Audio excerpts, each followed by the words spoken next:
This is Pet Life Radio. Let's talk pets. It's Oh Behave with Arden Moore, the show that teaches you how to have harmony in the household with your pets. Join Arden as she travels coast to coast to help millions better understand why cats and dogs do what they do. Get the latest scoop on famous faces, their perfectly pampered pets, and who's walking who in Rin Tin Tinseltown. From famous pet experts and best-selling authors to television and movie stars, you'll get the latest buzz from wagging tongues and tails, garner great pet tips, and have a doggone fur-flying fun time. So get ready for the pause and applause as we unleash your Oh Behave host, America's pet edutainer, Arden Moore. Welcome to the Oh Behave show on Pet Life Radio. I'm your host, Arden Moore.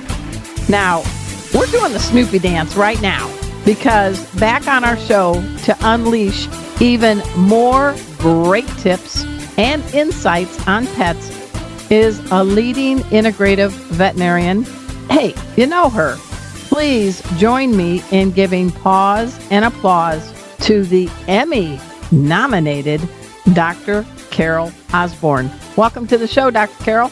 Well, thank you so much for having me. You had me at Emmy.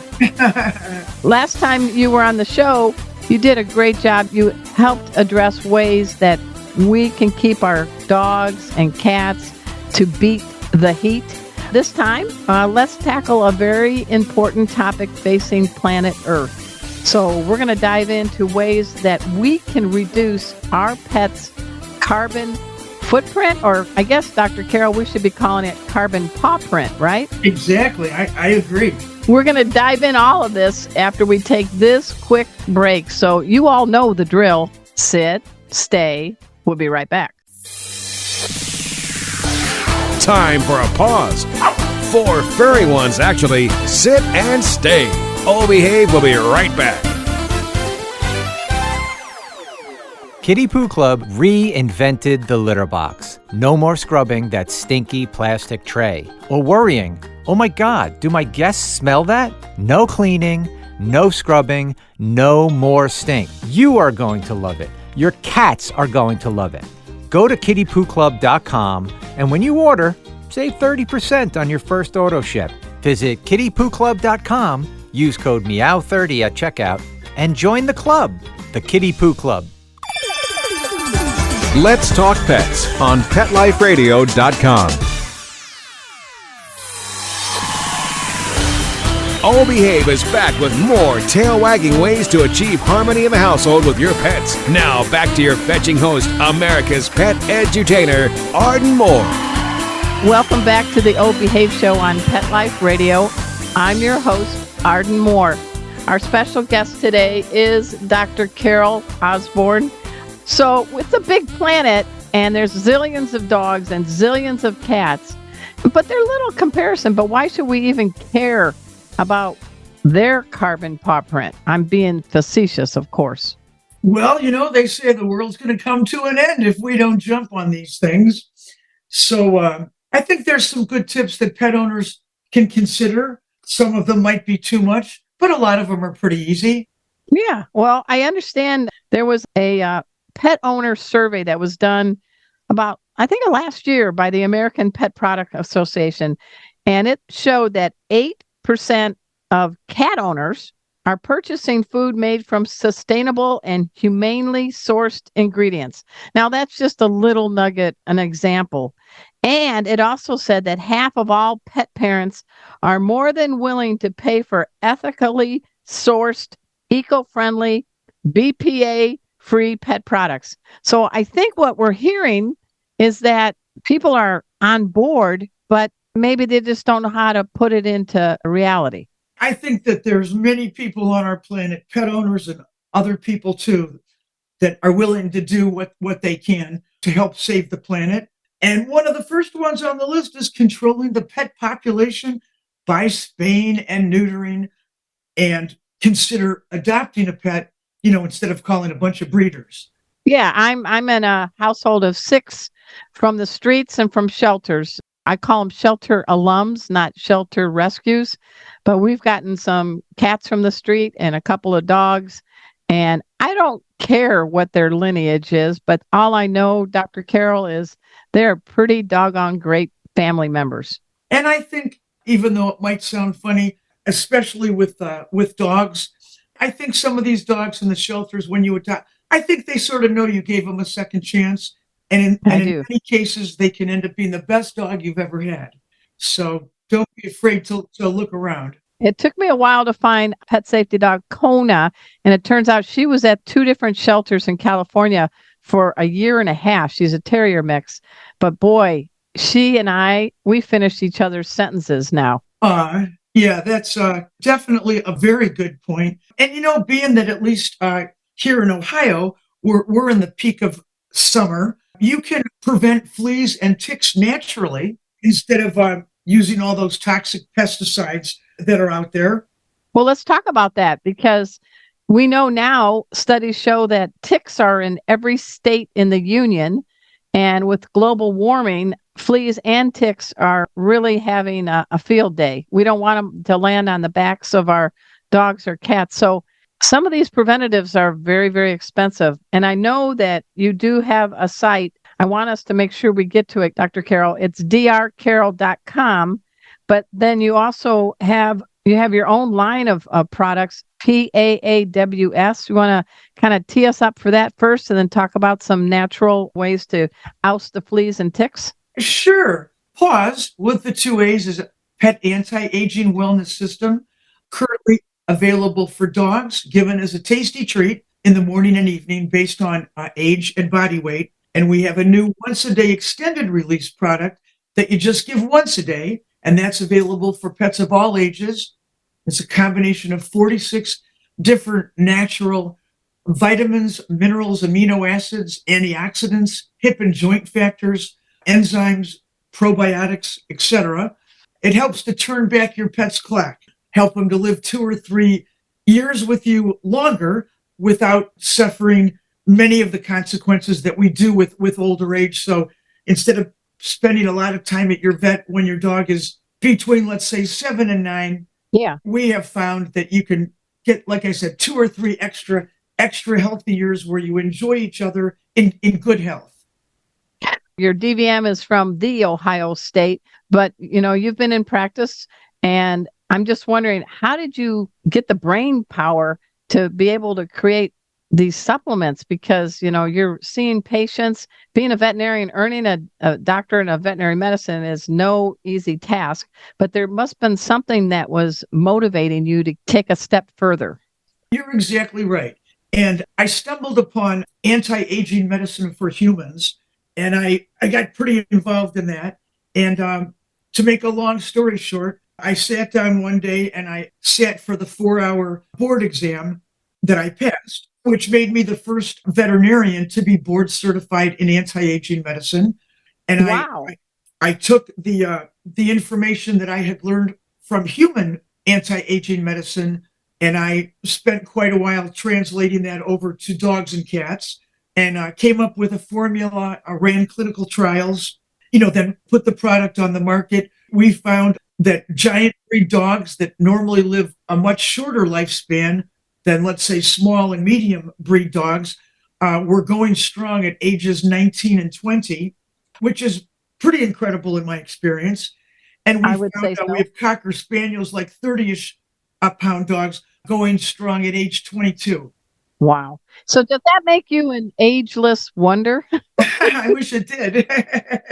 But no, you tapped it, because if only dogs could live as long as birds. I'm nothing against birds, but we have such a connection with our dogs and our cats. And it's a bummer that unless they know of things like what you have done with the PAWS supplements, that, they don't live as long as we really wish they could.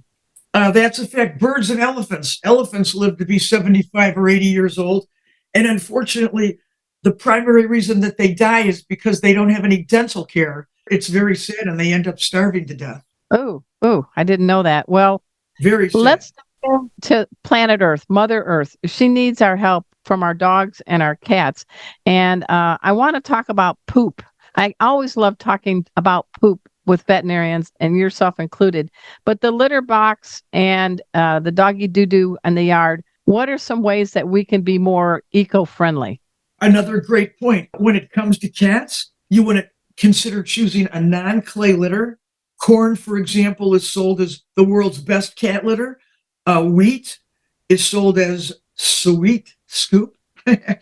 Recycled newspaper is available as yesterday's news. And pine is choice number 4. I think it's called feline pine. Don't hold me to that one.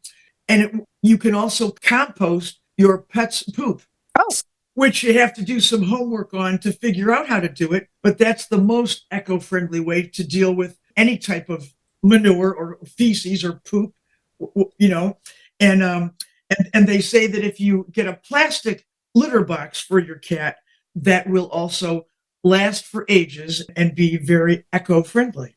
They do talk about the biodegradable poop bags, although if you can figure out how to do the composting, that's ideal. Well, when you're on a walk, though, you don't want the ire from your neighbor by saying, "Hey, my dog just poo-pooed on your yard," but don't worry, you can compost.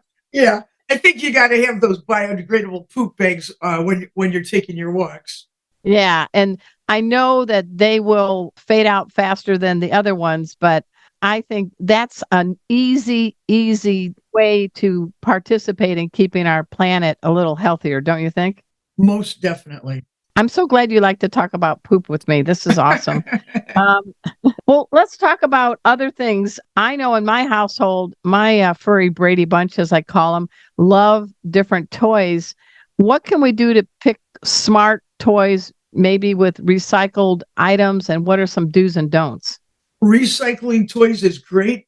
You know, you can use hemp, empty toilet paper rolls, any kind of a bean or a nut inside any kind of something that makes noise, even if it's inside an old pop can. You can use sheets and socks, all kinds of ways to recycle toys for dogs and for kitties, that you'll find yourself looking around the house at all the old stuff you didn't know what to do with, and you can make toys. Well, think about it too, Dr. Carol. I don't know about you, but have you ever had that experience where you have a pair of white socks? They're in the wash. You go and put everything in the dryer. You go to fold everything in the dryer, and you have an orphaned white sock. What happened to its mate? All the time. And don't forget about all those plastic bottles that you might have stored up from, water and things like that. But you can do all kinds of things with socks and plastic bottles and hemp and, with kitties, any kind of seeds or nuts, anything that makes noise is usually pretty attractive. Yeah. And I think you're also touching upon something. You're saving a little ka-ching in your wallet if you sort of make some homemade toys for your dogs and cats. Absolutely. You cut down on a little bit of that extra spending. That's right. Hey, everyone. We're speaking with Dr. Carol Osborne, a great veterinarian. She is into integrative medicine, which I love that path. I want after the show to go to drcarol.com and check out what she's doing to help your pet live a longer, healthier, happier life. We're going to take a quick break. And when we come back, we're going to dive into more ways that we can help make the planet healthier with our dogs and cats. So sit, stay, or purr, you pick. We'll be right back. Time for a walk on the red carpet, of course. All Behave will be back in a flash right after these messages. Kitty Poo Club reinvented the litter box. No more scrubbing that stinky plastic tray. Or worrying, oh my God, do my guests smell that? Kitty Poo Club has solved the stink. And now the worst part of cat ownership is hassle-free. No cleaning, no scrubbing, no more stink. And the best thing is you don't have to buy some oversized contraption that will break down. Kitty Poo Club litter boxes are manufactured to make your life easier. You have one cat? Easy peasy. A small mountain lion? No problem. You are going to love it. Your cats are going to love it. Believe me, there are good reasons why we sold over 3 million boxes. Go to kittypooclub.com, read the amazing reviews, and when you order, save 30% on your first auto ship. Visit kittypooclub.com, use code MEOW30 at checkout, and join the club, the Kitty Poo Club. Let's Talk Pets Let's Talk Pets on Pet Life Radio. PetLifeRadio.com. Hey everybody, this is Harlan Williams, and you're listening to Arden Moore on Oh Behave, and I got my baby Draft here, and he wants to say hi. We're back from the lot. Just checked the paper and we had a record showing at the box. The letterbox, that is. Now back to Oh Behave. Here's Arden. Welcome back to the O Behave Show on Pet Life Radio. I'm your host, Arden Moore. I am a big fan of Dr. Carol Osborne because she's a can-do veterinarian. She doesn't just sit and theorize, oh, we need some anti-aging supplements. Oh, let me tap that part of my brain and create it. Let me become the first veterinarian to be board certified in anti-aging medicine. That's a pretty big bow wow, Dr. Carol. It was. I spent quite a while on that. You probably killed a few brain cells too on that one, right? Well, the time was well spent because it has helped many, many dogs to enjoy a few extra healthy years. One thing I know is my dogs, my cats, they dig pet beds. Is there any kind of environmental friendly tip you can give on either where to look for ones that are kinder on the planet or even make one? Well, you could probably make a pet bed. I don't have any great information on that. I have not done my homework on making pet beds, but I have done my homework on helping to prevent fleas and ticks naturally. Okay. Yeah, we teased people a little bit earlier. So what's the buzz on fleas and ticks? Well, there's a few things. First of all, a lot of people out there are hyping this diatomaceous earth. Personally, I gave that a big try. You have to be very careful, regardless of which variety you buy, that you don't inhale it because it can cause lung damage and things like that. I was disillusioned by the DE, so I would tell you to save your money on that. On the other hand, you can go to the grocery store in the laundry detergent section way up high, buy yourself a box of borax. 1 pound ought to cost you about $7. You can sprinkle it all over your floors, pound it into your carpets, leave it on for about an hour, and then you can vacuum up your house. And that will offer you 1 year of natural flea protection within the home that does work. Now, if you don't feel like rolling up your sleeves, you can call a company like Flea Busters, for example, and they'll charge you about $300 to do the same thing. So how does that work? I know that the ectoskeleton of a flea is different than the vertebrae of our dogs or cats. So it dries them out so they shrivel up. All right. So they implode. Is that a good way of saying it? I think it's an excellent way. Okay. Very low cost, and is excellent because remember, fleas live in the environment. They do not live on your pet. They only jump on pets. People, they don't care who they jump on, long enough to get a blood meal, go to the ground, and, lay another big bunch of eggs. I think you should be, HGTV producers are listening. I'm sure they are. I think they should invite you on a show and do an environmental friendly episode. And I would love to see you with the borax with the Property Brothers. What do you think of that? That would be a blast for sure. Now, if you want to do some natural, topical things, and there's all kinds out on the market, neem oil, clove in particular is good for fleas and ticks. Some people talk about lemon balm, but if you want to make some stuff up yourself, the first thing you can do is you can make a flea dip, holistic herbal remedy. You can take a couple cups of fresh rosemary or fresh peppermint, mix it with 5 quarts of warm water, steep your solution for about 30 minutes, let it cool, and you can start dipping. And then what if your pet still is itching after a bath and a dip? Well, here's a little recipe that you can give by mouth, again, homemade. You take 5 drops of licorice, 5 drops of dandelion root, and 5 drops of cat's claw. Mix them all together and give your pet 5 drops of the final solution by mouth once a day for about 14 days in a row. Wow. That sounds good. Years ago, you may not know this, Dr. Carol, but I actually was a senior writer at Rodale Press, which produced a lot of books on herbs and also Prevention Magazine. So I'm feeling like I remember something similar to that. So there are things in nature that we can use to fend off fleas, right? There definitely are. And I also think it's important for people, for pet owners to understand that when a pet is allergic to a flea bite, that pet is going to itch for about 2 weeks, long after the flea is gone. People are always saying, well, I can't find any fleas on my pet. So, there must be some other reason. Before the pet takes its blood meal, it deposits two things into the bloodstream of you, your dog, your cat, your rabbit. Fleas don't care. There's a protein component to the flea saliva. And again, if an individual is allergic to that protein component, that's when the itching begins. The second thing the flea deposits is the larval form of the tapeworm. So about 6 months later, if you see these little things that look like rice crawling around on your carpet, those are tapeworms, which are rarely detected on a fecal exam.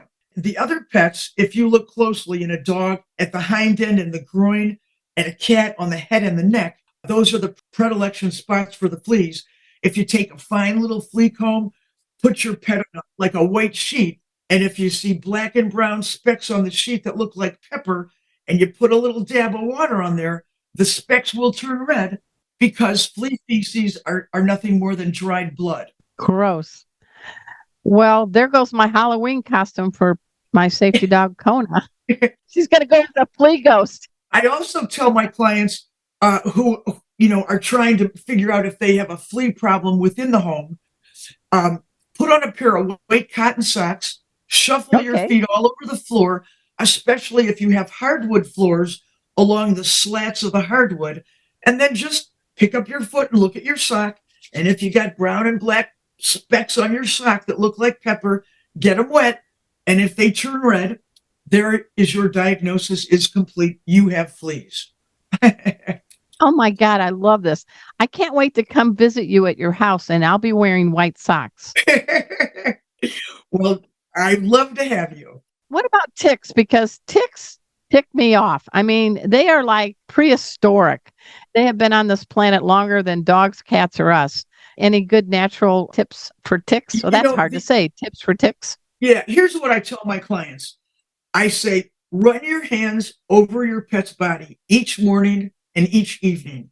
And if you find something that shouldn't be there, like a tick, remove it, put it in a little jar, and you can take it to your vet to be sure if you like. But ticks have to attach from 24 to 36 hours before they're capable of transmitting one of the 10 diseases that they carry. Oh, wow. Everybody knows about Lyme disease, but there's ehrlichiosis, Rocky Mountain spotted fever, anaplasmosis, and the list goes on. As far as natural products that have some effectiveness against fleas, the only one that I have actually seen is clove. Oh, and they have, some different things out there with clove in it, but I have seen a good result with the clove. And I can honestly tell you that is the only quote unquote natural product that I've seen to have any effectiveness against ticks at all. So in what format? How do you administer it, the clove? Oh, it's a spray. Oh, okay. So I didn't know that. Give your pet a spritz. But yeah, ticks are tough. And every year there just seems to be more and more. So that's truly a significant concern.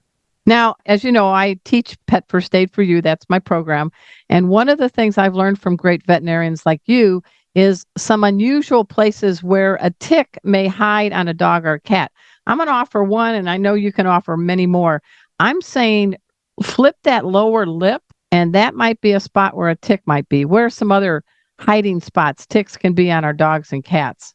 Wow. I have never seen a tick there. Ooh, that's just nasty. Oh, I have.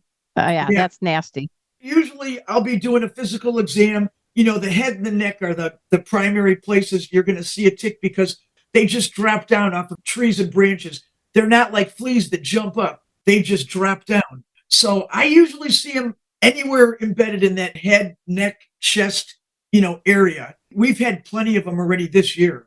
Really? In Ohio already? Yeah, I always look under the collar when I take Kona back from a walk, and I just do a little under her collar just to feel, just to make sure there's no ticks too. Very smart idea. Now I'm going to look inside their lower lip. Ooh. Yeah, Yeah.